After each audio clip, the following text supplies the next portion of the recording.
Hello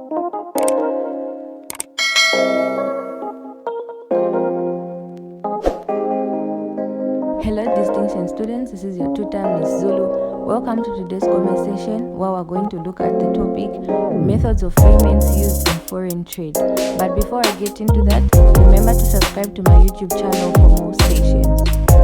Okay, so we're going to look at the different types of methods that are used for payment in foreign trade. Okay, so we have the following. We have the bank draft. We have the telegraphical transfers, or also known as cable transfers. We have the documentary credits, and we have the bills of exchange. Okay, let us look at them in detail. All right, so the first one that we're going to look at is bank draft. Okay, so when we talk about a bank draft is a check drawn on a bank instead of on a person's own account. Okay, so you can also define a bank draft as a secure form of payment where the bank guarantees funds. Okay, so when we're talking about this bank draft, it's more like a check, but it's more reliable. Okay, so a bank customer paying for goods and services by a bank draft in international trade first pays his or her own bank the local currency equivalent to the amount of the foreign currency, okay, required to pay for goods and services. Okay, so the local currency is the exchange for convertible currencies used for paying for goods and services, usually in US dollars or in British pound. Okay, so when we are talking about foreign exchange, okay, in the first introduction to commerce, we define what foreign exchange is. So it's the exchange of goods and services between different countries, right? Okay, now let us look at bank draft, the instances where we can use bank draft. Okay, so bank draft is used in the following instance. So the first one is where the person making payment is not known personally. Okay, so remember, when we're dealing with foreign or international trade, we're dealing with people that we don't know, right? We are just trying to order products from another country. We don't know these people on a personal level, so it's best that we use a bank draft. And then the other instance is where the creditor cannot accept the debtor's personal check for fear that it might bounce. Okay, so it's best we use a bank draft because we are scared. What if this check bounces if we're using a personal check? Because remember, mostly we're dealing with people that we do not know, right? And then the other instance is where the money to be paid is huge. So we're dealing with huge sum of money. Maybe people that are dealing at big companies with doing big businesses, and they are dealing with very huge sum of money. So it's best to use a bank draft. Okay, so let us look at the benefits of using a bank draft in payments for goods and service. All right, so the first one is large sums of money are safely paid by the bank draft, right? The other one is a bank draft guarantees payment because it is drawn by a reputable bank. So for this one, we are simply when you're talking about a bank that is reputable, meaning the bank draft absolutely is safe, right? It's reliable and also it's acceptable. All right, so the debtors pays for value of the bank draft in advance. So when we're talking about this one, there's no way a bank can be dishonored. So we're talking about there's no way this bank draft could be rejected, right?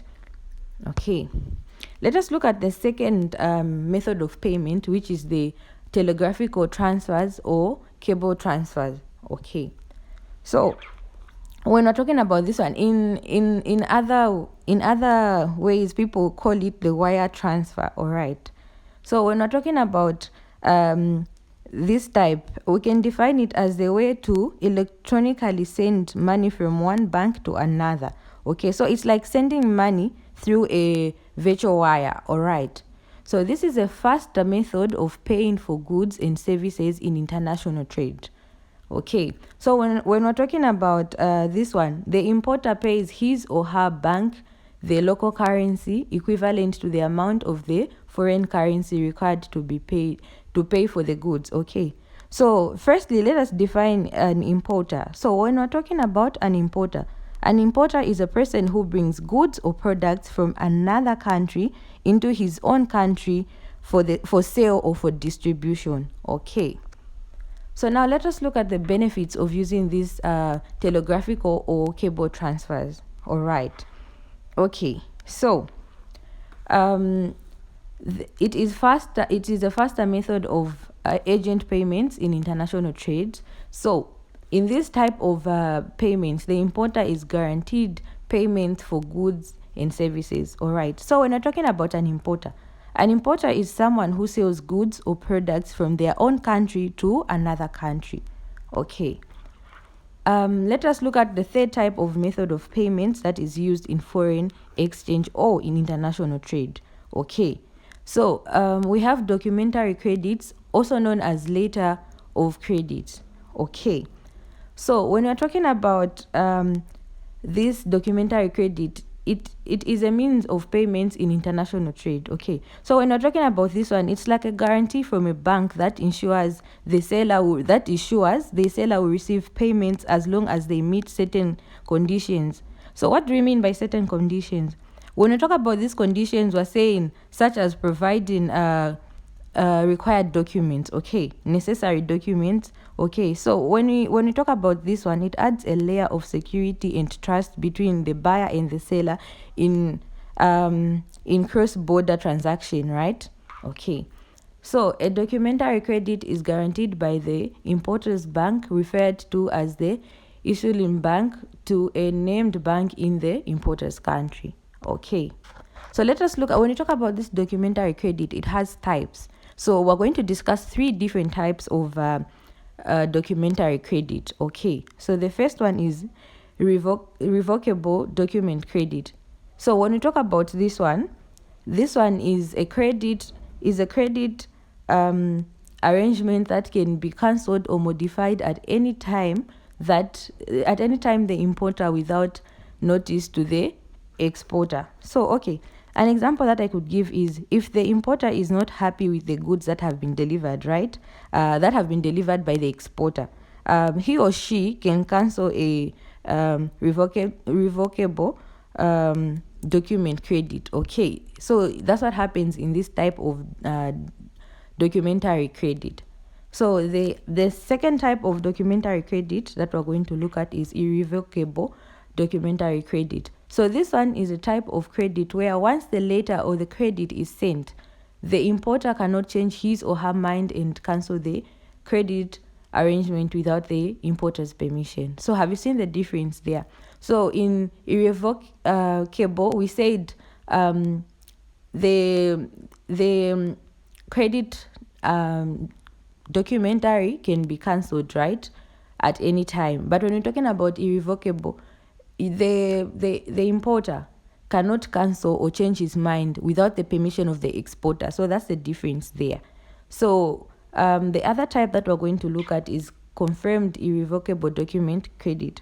So when we're talking about this type of credit, this is a credit arrangement that is guaranteed by the correspondent bank, okay, by making payments as soon as the importer presents necessary documents, okay, showing that the requirements of the letter of the credit have been complied in every aspect. Okay, so that's the other type of documentary credit.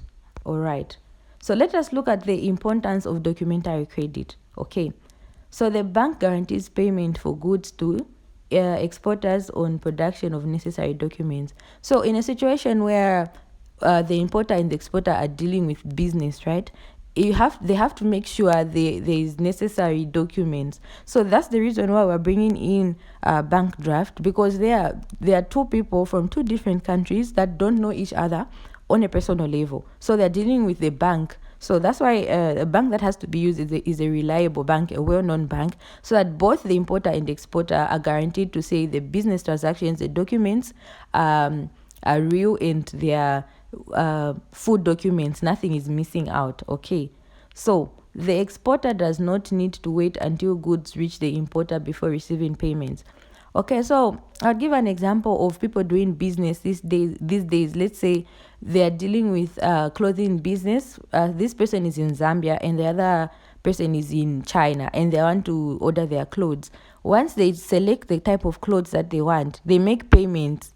So meaning when getting those products, they would have already paid. They would have already paid. There's no need for them to wait for the products to reach their country before they pay. Because why? They have used means of documentations that are reliable. So meaning there's a trust that has been created there. Okay. The importer is also secure in that payment will not be made to the exporter until the necessary documents are handed to the correspondence bank. The documents are found to be order. So meaning in their business transaction, they need to make sure all their documents are correct and are in order while they are doing their business transactions. Okay. Thank you for watching my video. Make sure you subscribe to my YouTube channel for more sessions.